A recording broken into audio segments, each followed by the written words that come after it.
به نام خدا. سلام دوستان، صلوات هستم، دانشجوی کارشناسی ارشد مهندسی عمران گرایش سازه دانشگاه تهران.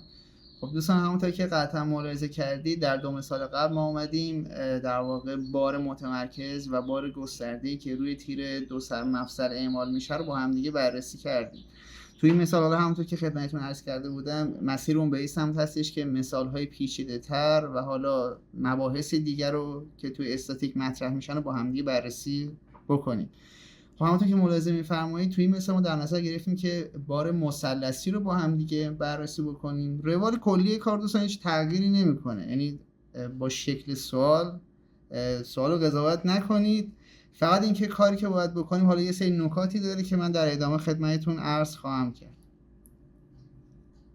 خب همونطور که قطعا میدونید ما 3 تا معادله تعادل داریم که من براتون مینویسم. برنده نیروها در راستای x و راستای y باید برابر 0 باشه و همینطور برایند لنگرها حول یک نقطه هم باید برابر 0 باشه. در واقع ما این 3 تا شرط رو به عنوان شروط تعادل در استاتیک خواهیم داشت. خب همونطور که تو مثال بار گسترده که جلسه قبل خدمتتون عرض کردم، اصل کاری که ما باید انجام بدیم اینه که برای ساده سازی لنگر بار گسترده ما میایم بار گسترده رو به یک بار متمرکز معادلش تبدیل میکنیم که حالا من میخوام برای شما اینجا به صورت ساده تر بکشم. الان نیروهایی که ما داریم برای تکیهگاه A1 عکس العمل تکیهگاهی در راستای Y هست، یه عکس العمل در راستای X هست و تکیهگاه B هم چون غلطکی هست در راستای X. در واقع نیروی تکیهگاهی ما نداریم، فقط در راستای Y داریم. این بار چون بار مثلثی هست یه مقدار در واقع تبدیل بار گسترده به بار متمرکزش متفاوت خواهد بود. حالا همونطور که ملاحظه می‌فرمایید ما شدت بار گسترده در این نقطه برابر 200 نیوتن بر متر است و در تکیهگاه A هم حالا همونطور که روی شکل می‌بینید شدت بار اون برابر 0 هستش. خب دوستان، برای تبدیل بار گسترده به بار متمرکز کاری که ما باید بکنیم اینه که مساحت این ناحیه رو در واقع به دست بیاریم.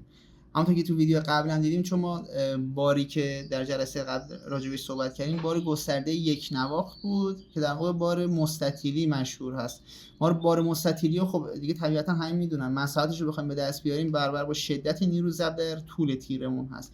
اینجا چون بار مثلثی داریم در واقع شدت نیرومون، من اگه بخوام برای شما اینجا بنویسم، برابر میشه با 200 ضرب در 6 ضرب در 1/2 به خاطر مثلثی بودن بارمون هست که در واقع برابر با 600 نیوتن خواهد بود. نکته دیگه که اینجا داریم اینه که ما الان بار 600 نیوتن رو در واقع کجا باید اعمال بکنیم. توی مثال قبل چون بارمون مستطیلی بود ما اومدیم بار رو در وسط شکل اعمال کردیم و دلیلش این است که مرکز جرم بار مستطیلی در واقع وسط شکل است.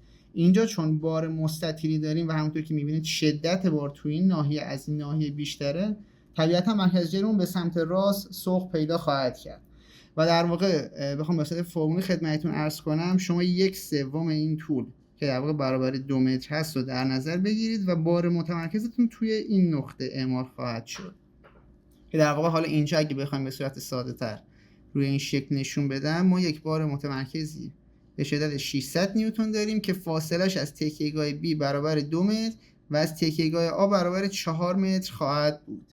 خب دوستان، حالا من اگه بیام فرمول زیگما M=0 رو حول نقطه A بنویسم، لنگری که نیروی BY حول نقطه A وارد میکنه برابر است با BY ضرب در 6 که به صورت پادساعت گردم هست.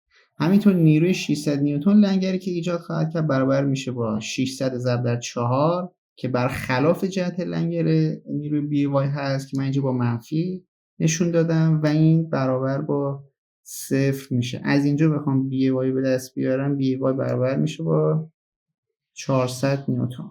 خب اینجا ما الان اکسان تکیهگاه B رو به دست آوردیم. برای به دست آوردن تکیهگاه A هم اگه فرمول زیگما FY برابر 0 رو بنویسم، به این صورت میشه که AY به اضافه BY منهای 600 برابر 0 هست. BY که برابر 400 بود، پس AY برابر با 200 خواهد بود. خیلی ممنون که این ویدیو رو با ما نگاه کردید. ان شاءالله در ویدیوهای بعدی مثال‌های پیچیده‌تر و مهمتری با هم بررسی خواهیم کرد. تا مثال بعد، خدا نگهدار.